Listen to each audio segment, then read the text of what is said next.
આજે સુરતમાં સોનું 1,86,000 તો ચાંદી 4,05,000 પહોંચ્યું છે। ખાસ કરીને આપણી સાથે સુરતના દીપકભાઈ ચોકસી સોની જે આપણે સીધા વાત કરીએ। દીપકભાઈ, જે પ્રકારે આજે પણ સોના અને ચાંદી ઐતિહાસિક સપાટીએ પહોંચ્યા છે, પહેલો સવાલ એ રહેશે કે ગ્રાહકી પર આની શું અસર, અને બીજો સવાલ એ રહેશે કે આ ભાવ વધવા પાછળના મૂળ કારણો શું?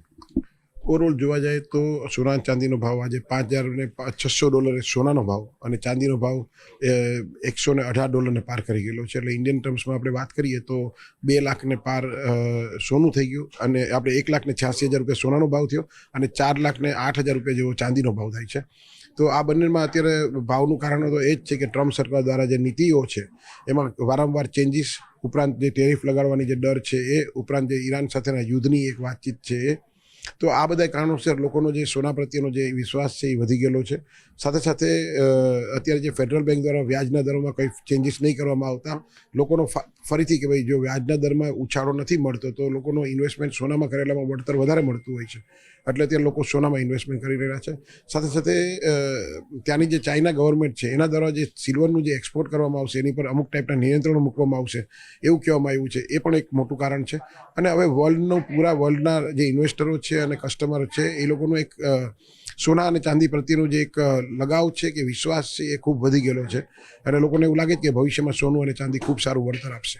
સાહેબ, ગ્રાહકી પર શું અસર થઈ રહી છે? કારણ કે ભાવ વધી રહ્યો છે, લગ્ન સિઝન આગામી દિવસમાં છે, તો લોકો ખરીદી કરવા આવે છે કે નથી આવતા? જ્વેલર્સની હાલત ખૂબ જ કફોડી કહી શકાય, કારણ કે અત્યારે જ્વેલર્સને ત્યાં જે ગ્રાહકીનું પ્રમાણ છે એ લગભગ 60% જેવું ઘટેલું છે। લોકોને ત્યાં કસ્ટમર જે પહેલાં જે ખુશી જે બાય કરવા આવતા હતા એ લોકોનું અત્યારે પ્રમાણ નહીવત કહી શકાય। અત્યારે જે જરૂરિયાતવાળું જે ખરીદી છે એ ચાલી રહેલી છે અને લોકો સોના ચાંદીની ખરીદી કરી રહેલા છે, પણ જે ડે ટુ ડે ટ્રાન્ઝેક્શનમાં જે અમને લોકોને ટર્નઓવર મળવું જોઈએ એ ટર્નઓવર અત્યારે કોઈ પણ જ્વેલર્સને મળી નથી રહેલું, અને ભવિષ્યમાં એવું લાગે છે કે આ રીતના સોના અને ચાંદીના ભાવમાં વધારો હોવાથી લોકો એક અલગ મેટલ એટલે લોકો ચાંદીની જ્વેલરી અત્યારે ખૂબ સારી પ્રેફર કરે છે। સોનામાં અત્યારે લોકો વિચારે છે કે અમે લોકો 18 કેરેટની જ્વેલરી, 22 કેરેટની જ્વેલરી છે 18 કેરેટમાં બનાવીને પહેરીએ, તો આ બધી વસ્તુ અત્યારે ચાલી રહી છે। કોપરનું એક માર્કેટ ઊભું થઈ રહ્યું છે, કોપરના ભાવ પણ વધી રહ્યા છે। હા, કોપરનું માર્કેટ ચોક્કસથી કહી શકાય, કારણ કે જેમ સોના અને ચાંદીનું માર્કેટમાંથી જે લોકો ઇન્વેસ્ટમેન્ટ નહીં કરી શક્યા, તો કોપરની પણ ઇન્ડસ્ટ્રીયલ ડિમાન્ડ ખૂબ સારી છે। ઉપરાંત કોપરનું જે વિદ્યુતની અલગ અલગ જે સુવાહક તરીકે જેનું ચાલતું હોય છે એમાં પણ ખૂબ સારું રહે છે। કોપરની જ્વેલરી પણ બનતી હોય છે, જ્યારે સોના ચાંદીમાં 1 ગ્રામ 2 ગ્રામની જે જ્વેલરી બને છે એમાં પણ કોપરનો મેઇન બેઝ મેટલ તરીકે કોપરની જે જ્વેલરી બને અને એની પર સોનું ચડતું હોય છે।